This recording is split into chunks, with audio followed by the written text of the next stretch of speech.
Hello, good morning. In this video, try to understand the M.C.Qs grammar. M.C.Qs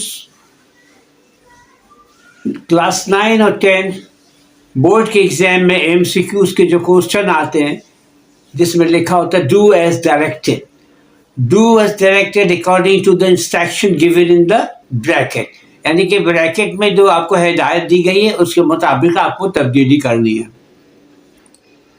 question number 1, यानी कि जो bracket में लिखा है आपने उसी के मुताबिक तब्दील करनी है। Question number 1, does he know about you? Does he know about you? Question number 1, does he know about you? इसको एफर्मेटिव सेंटेंसेस में चेंज करना है। लिखा हुआ चेंज इनटू एफर्मेटिव सेंटेंसेस। अब आप समझने की कोशिश कीजिए, does he know about you, क्या वो तुम्हारे बारे में जानता है? तो आपने बनाना है मस्बत, यानी कि एफर्मेटिव, वो तुम्हारे बारे में जानता है। तो आप क्या बनाएंगे? आप डज को हटा देंगे। आप पहले सोचिए ये सेंटेंस किस में, ये सेंटेंस प्रेजेंट इन डेफिनिट में, प्रेजेंट इन डेफिनिट है। Does he know about you, तो आप डज को हटा दें तो ही सब्जेक्ट को ले आए पहले, ही नोज अबाउट यू, वो तुम्हारे बारे में जानता है। Question number 2, he did not spend 2 days in Karachi. He did not spend 2 days in Karachi. Change into affirmative. Change into affirmative. Now question आप देखें, he did not spend यानी past tense का ये नेगेटिव सेंटेंस है, simple past negative sentence है। तो आपने क्या इसको एफर्मेटिव बनाना है। तो डिड सवालिया जुमले के लिए बनाने के लिए आया था, इंट्रोगेटिव सेंटेंसेस में इस्तेमाल हुआ था। अब आप डिड को हटाएंगे तो आप सब्जेक्ट और सब्जेक्ट के फौरन बाद वर्ब की second form, he spent 2 days in Karachi. He did not spend 2 days in Karachi. Answer, he spent 2 days in Karachi. Next, he said to me, the earth is round. He said to me, the earth is round. Change the narration, change into indirect speech. The earth is round. Change into indirect speech. Okay. अब आप गौर करें जुमले पर। He said to me will be changed into he told me. Clear? यानी कि reporting speech में सिर्फ tells to me और says to me और said to me ये चेंज होता है। said to me, told me में चेंज होता है। तो he said to me, he told me. Clear? ये फर्स्ट पार्ट जो था रिपोर्टिंग स्पीच का, ये क्लियर है। Second part of the narration, the earth is round. The earth is round. This sentence is universal truth. ये एक कायनात की सच्चाई है कि दुनिया गोल है।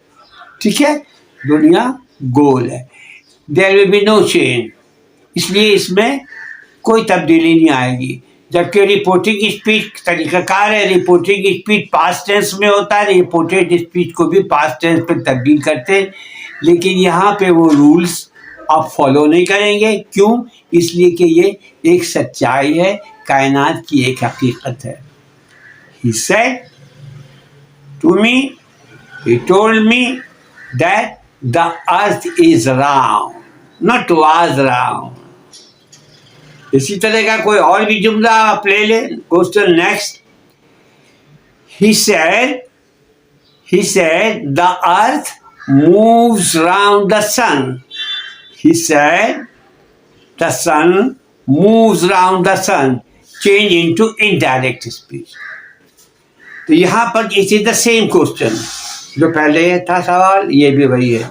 ही सेड दैट, अब टेंस में कोई तब्दीली नहीं करें, क्यों? इसलिए कि ये ग्राउंड रियलिटी है, एक यूनिवर्सल ट्रूथ है, एक हकीकत है जो चेंज नहीं हो सकती कि दुनिया सूरज के गिर्द चक्कर लगाती है, तो दुनिया सूरज की गिर्द चक्कर लगाती है, there will be no change, past tense में नहीं ली जाएगी। तो आंसर क्या होना चाहिए?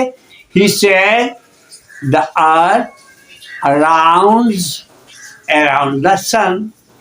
Clear? Next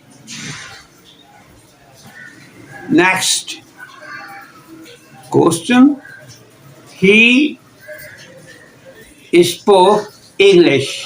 Very simple sentence. Simple past. He spoke English. This is the question, and you have to change into passive voice. It is active voice. Now you have to change the sentence into passive voice. He spoke English. Answer will be answer. English is spoken by her. अलग अलग बता चुका हूँ, फिर बता दे रहा हूँ कि ये passive active voice, he spoke English, past simple past tense का सेंटेंस है। सिंपल पास्ट टेंस के स्टेटमेंट में वॉज या वर्ड हेल्पिंग वर्ब लाया जाता है, तो आप और सब्जेक्ट को ऑब्जेक्ट की जगह पर लिखा जाता है और ऑब्जेक्ट को सब्जेक्ट की जगह पर लिखा जाता है। तो ही spoke English, he is subject and English is object. Now interchange the subject and object. ठीक है, सब्जेक्ट और ऑब्जेक्ट का तबादला करें, यानी कि इंग्लिश अब आप पहले लिखे, English he spoke English, English was spoken by her। ये आज का छोटा सा सबक था, इसको याद रखिएगा।